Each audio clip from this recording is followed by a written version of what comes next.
মনে করছিলাম ধরবো না, তবু মনে করলাম একটা ফেলি। পর্যন্ত বৃষ্টি নেই, তবে সামনে অপেক্ষা করছে, লেটস সি এরকম অ্যাক্টিভটা করে। আই ডোন্ট থিঙ্ক আজকে খুব বেশি ব্লগ আমি করব। আমি বলেই দিচ্ছি হয়তো করবো না, কালকে হয়তো 2-4 মিনিটের কোনো ব্লগ হয়তো দেখতে পাবে।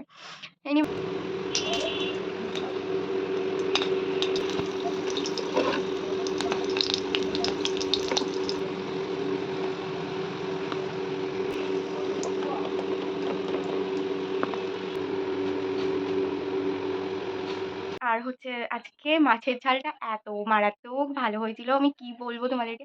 মানে কাঁচা মাছটা পুরো ঝাল করেছি, একদম ভাপে দিয়েই সিদ্ধ করেছি, পুরো বাটারের মতন খুলে এসছে, মানে ও মানে মারাত্মক ভালো, মানে খুলে এসছে, মানে আমি যখন মাছটা খাচ্ছি পুরো মুখের মধ্যে একদম লাইক বাটার পুরো। কিছুক্ষণ বসে এখন যাচ্ছে হচ্ছে পড়াতে, তো চলো যাই পড়িয়ে আসি। আজ বুঝি আমার মতো ওদেরও মন খারাপ, দেখো কেমন মুখটা ভার করে আছে, একটুও হাসছে না। Hi guys, good morning, welcome back to my Bangla blog channel. I hope তোমাদের আজকের ব্লগটা দেখতে ভালো লাগবে। তো চলো আজকের ব্লগটা স্টার্ট করা যাক।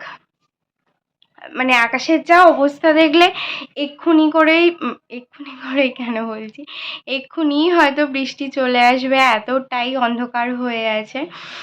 আর রান্নাবান্না সব কিছু হয়ে গেছে, মামনি করেছে অ্যাকচুয়ালি। আর আমার একটু মাছ আছে, সেটা আমি পরে করব। যাই হোক, ওসব পরের কথা। ফাইনালি আজকে বাড়ি যাচ্ছি আমি, যদিও যাওয়ার প্ল্যান ছিল না, বাট হঠাৎ করেই যাচ্ছি। মানে যাওয়ার প্ল্যান ছিল না বলতে, কাল যেতাম, স্যাটারডেতে যেতাম, বাট হুট করে আজকেই যাচ্ছি। বললাম চলেই যাই, বেকার। তো সকাল থেকে ব্যাগগুলোই প্যাক করছিলাম, সমস্ত মানে অনেক কিছুই ছিল না, কাচাকুচি চলছে। তো অনেক কিছু বড় আলমারিতে ঢোকানোর ছিল, সেগুলো ঢোকালাম, বাকি ব্যাগটাও গোছালাম, কিছু আরও টুকটাক কিছু গোছাতে হবে, কিছু কাজ আছে সেগুলো করতে হবে। আই ডোন্ট থিঙ্ক আজকে খুব বেশি ব্লগ আমি করব। আমি বলেই দিচ্ছি হয়তো করব না, কালকে হয়তো 2-4 মিনিটের কোনো ব্লগ হয়তো দেখতে পাবে। এনিওয়ে, এখন এডিটটা করে নিয়ে তারপরে দেখছি কি করা যায়। Good morning and welcome to the বারোয়েল প্যারাডাইস। তো হ্যাঁ, কালকে 8টার দিকে ছিল, আজকের 8টার দিকে নেই, আজকে সকাল সকালই পড়ানো।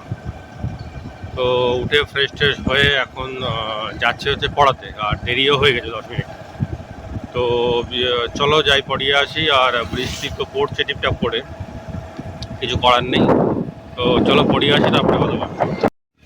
ওই যে বৃষ্টি দেখা যাচ্ছে, রাস্তা ভিজে পুরো, আর এখানে শুকনো। পড়ানো কমপ্লিট, আর যাচ্ছি এখন বাড়ি। 7:45 বাজে। তো বাড়ি যাব, গিয়ে দেখা যাক কী করি না করি। তো চলো যাই বাড়ি। আজকে একটা উঠেছে মাছ,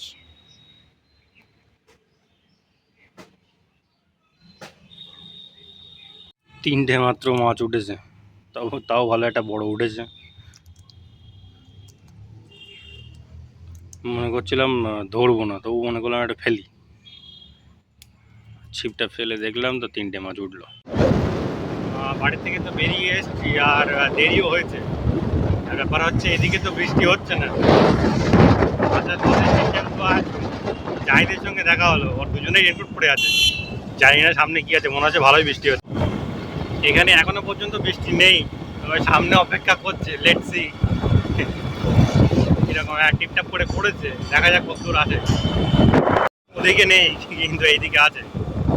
আর বৃষ্টিটা ভালো মতোই পড়ছে, রেনকোট না পড়লে হবে না।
2:20 ফাইনালি ফ্রেশ হয়ে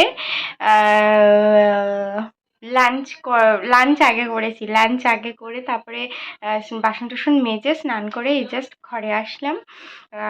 আর হচ্ছে আজকে মাছের ঝালটা এত মারাত্মক ভালো হয়েছিল, আমি কি বলবো তোমাদেরকে। মানে কাঁচা মাছটা পুরো ঝাল করেছি, একদম ভাপে দিয়েই সিদ্ধ করেছি, পুরো বাটারের মতন খুলে এসছে। মানে ও মানে মারাত্মক ভালো, মানে খুলে এসছে, মানে আমি যখন মাছটা খাচ্ছি পুরো মুখের মধ্যে একদম লাইক বাটার পুরো মেল্ট হয়ে যাচ্ছে মাছটা, লিটারেলি।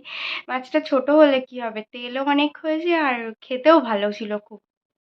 আর পুরো কাঁচা কাঁচা পার্শে মাছের একটা তার উপরে সর্ষে, শুধু সর্ষে কাঁচা লঙ্কা দিয়ে, আজকে পোস্তও দেইনি, কিছু দেইনি, জাস্ট সর্ষে আর কাঁচা লঙ্কা। তো যাই হোক, খুব ভালো খেলাম। এখন দেখছি কি করা যায়। অফিস থেকে বাড়ি এসে ফ্রেশ হয়ে কিছুক্ষণ বসে এখন যাচ্ছে হচ্ছে পড়াতে। তো চলো যাই পড়িয়ে আসি, তারপরে দেখি কি করা যায়। 1 2 3 বুম বাম, ইয়েস আমি বাড়িতে। অ্যাকচুয়ালি কালকে এসেছি, কালকে পড়িয়ে তারপরে বাড়িতে এসেছি, কারণ একটা ভীষণ আর্জেন্ট অ্যান্ড ইম্পর্টেন্ট অফিসিয়ালি একটা কাজ ছিল, যার জন্য মানে একদম এন্ড মোমেন্টে জাস্ট ঝটাপট ব্যাগটা গুছিয়ে আমি বেরিয়ে এসেছি। না তো ব্লগ করেছি, না তো কিচ্ছু করেছি, সেই কালকে কখন ব্লগ করেছি আই হ্যাভ নো আইডিয়া। তারপর থেকে বাড়ি এসে একটুখানি সেই কাজটাও মেটানো হলো, বাদ বাকি বিছানা ফিছানা, মানে বর্ষাকাল বুঝতেই পারছো, সমস্ত কিছু সব চেঞ্জ করতে হলো। আর ওদিকে আমি ওদেরকে ওরম ফেলিয়ে রেখেছি এমনি, কোনো কারণ নেই। বিছানাটা গুছিয়ে টুছিয়ে রেখে, আর এই জামা কেন পরা, কারণ আমি পড়াতেও গেছিলাম, পড়িয়ে বাড়িও চলে এসেছি।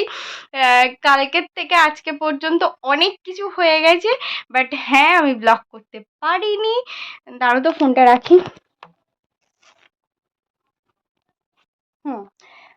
পারিনি না, অ্যাকচুয়ালি পারতাম, হয়তো ইচ্ছা করেই করি না, বললাম থাক চলো ছেড়ে ছেড়ে দাও, একটুখানি রেস্ট নিয়ে নিই, ভালো করে ঘুমিয়ে টুমিয়ে নিই। তো সেই সবই করছিলাম। সকালে উঠে তারপরে পড়াতে গেছিলাম, পড়িয়ে এই জাস্ট আমি বাড়ি আসলাম, এখনও চেঞ্জ করিনি। মশা, যা মশার ধূপ আনতে বলবো বাবাকে, বাবা বোধহয় কলকাতায় বেরিয়েও গেছে, তো সেটাও ভুলে গেছি। ইস, এখনই না আনলে আবার দোকান বন্ধ হয়ে গেলে। মশার ধূপ ছিল যার জন্য আমি আর গা করিনি, বাট কাল থেকে এসে দেখছি নেই, কিন্তু মশার ধূপটা খুবই লাগবে, খুব মশা। আর আমাদের উঠোনের যা অবস্থা সে আর কি বলবো, মানে পুরো কাদা প্যাচ প্যাচ করছে। যাই হোক, আজকে তো কটকটে রোদ্দুর, যদি এইরকম রোদ্দুর আর একদিন হয় তাহলে একদম ঠিক হয়ে যাবে সব কিছু। বাট হ্যাঁ, হবে কি না জানি না, সেগুলো সব মা কেচেছে। বাট হ্যাঁ, রান্না করিনি, ওই ডিউটিটা আমারই, আমার ভালো লাগে না। কালকে রাত্রে আমি বলছি আমাকে লবণ দিয়ে ভাত দাও, আমার আর কিছু করে খেতে ইচ্ছা করছে না। তারপরে সে মা ভাতটা করেছিল আলু ভেন্ডি ভাতে দিয়ে, তারপরে সেগুলো বার করলাম, মাখলাম, ডিম ভাজলাম, মা যদিও ডিম টিম ফাটিয়ে পেঁয়াজ লঙ্কা কেটে লবণ দিয়ে ফেটিয়ে সব কিছু গুছিয়ে রেখে দিয়েছিল, বাট তাও আমার ইচ্ছা করছিল না, কিন্তু সে যাই হোক, সে করতেই হবে। তো করলাম, তারপরে খেয়ে দিয়ে ঘুম দিলাম একটা জবরদস্ত। সকালে উঠলাম একদম, উঠে একটু ওই বাড়ি গেছিলাম, মানে সাইকেলটা নিতে, তারপরে পড়িয়ে এই জাস্ট বাড়ি আসলাম। ওই বাড়ি এখনো যাইনি, কারণ ওই বাড়ি গেলে তো আমার মানে সামনে পর সব। আমি এই যে কালকে হুট করে চলে আসলাম, মানে এবার যে আমি কবে আবার ফিরবো আই হ্যাভ নো আইডিয়া, কারণ অফিসিয়ালি কাজও আছে আর ফ্যামিলিগত কাজও আছে প্রচুর। যেমন কিনা মঙ্গলবার দিন জন্মাষ্টমী, তারপরে বুধ বৃহস্পতিবারে গিয়ে শুক্রবার দিন দাদার বার্থডে, তারপরে মানুর বার্থডে, ওরাও আসছে বৃহস্পতিবার নাগাদ। তো মানে কি বলবো, এবার আমার যাওয়ার আবার বেগ পড়ে গেল। এমনি হয়তো আজকে আসতাম বিকেলের দিকে টিকে, আজকে এমনিও আসতামই, বাট এই যে চলে আসলাম, আবার যে কবে যাবো জানি না। এইসব মিটবে তারপর। তো মানে ভালো হয়েছে একদিক থেকে যে সমস্ত কাজই আমার মানে একটা উইকের মধ্যেই পড়ে গেছে, তো সব কিছু আমি হোপফুলি শর্ট করে নিতে পারবো অ্যান্ড তারপরে আবার যেতে পারবো। যাই হোক, এই হচ্ছে আপাতত ব্যাপার। এখন চেঞ্জ করব, চেঞ্জ করে রান্না বসাবো। বাবা যদিও বাড়ি নেই, আমার ইচ্ছাও করছে না, সত্যি বলছি। এই এখন এডিট করব, রান্না বসাবো। মাছটা যদিও আমি বার করে রেখেছি, চিকেনও আছে, কি করব না করব কিছু বুঝতে পারছি না। আর আমার সত্যি কথা আমার ইচ্ছা করছে না, এটা হচ্ছে মেন কথা। এনিওয়ে, হোপফুলি তোমাদের আজকের ব্লগটা ভালো লেগেছে। যদি ভালো লেগে থাকে please do like, share and subscribe. আবার দেখা হবে কালকে with a brand new blog. Till then tata, bye by.